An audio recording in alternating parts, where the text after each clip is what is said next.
तर नमस्कार मित्रांनो, जय श्री शंभू. आपण निघालो आहे आज येरमाळा देवीच्या यात्राला. तर सकाळचे वाजले 4:30 आणि आपण गेलो बघा गांधी चौकात. गांधी चौकातून दादा घ्यायला आलता. मग छत्रपती शिवाजी महाराजांच्या स्मारकापासून गेलो बघा. मग तिथून जाता जाता मग झाली आम्हाला सकाळ झाली तर मी गाडी घेतली. मग नंतर मी थकलो तर दादाने घेतली. मग आम्हाला दिसले पोलीस भरती करणारे मुलं, तर त्यांना मी बेस्ट ऑफ लक म्हटलो आणि चाललो पुढे.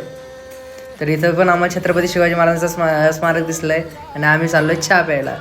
तर चहा घेतली बघा. चहा घेणं झाल्याच्या नंतर आम्हाला कळालं गाडीमध्ये पेट्रोल कमी येतं. आम्ही गेलो पेट्रोल पंपवर पेट्रोल टाकायला. तर मी काय केसाला हात लावला पण आपलं टाकलं आहे तर काही दिसत नाही. तर दादाने लगेच पेमेंट मारली, पेट्रोल टाकलं आणि आम्ही निघालो देवीच्या मंदिराकडे. देवीच्या मंदिराकडे निघता आम्हाला दिसले भरसाट गर्दीच्या ठिकाणी आम्ही बसलो पोहे खायला.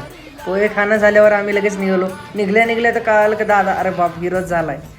तर दादाने कट मारत गाडी काढल्याच्या नंतर आम्ही गेलो बघा जंगलात नाही आहे, आम्ही मंडपापाशी गेलेलो आहे. आणि तुम्ही जत्रात गर्दी बघत असाल किती.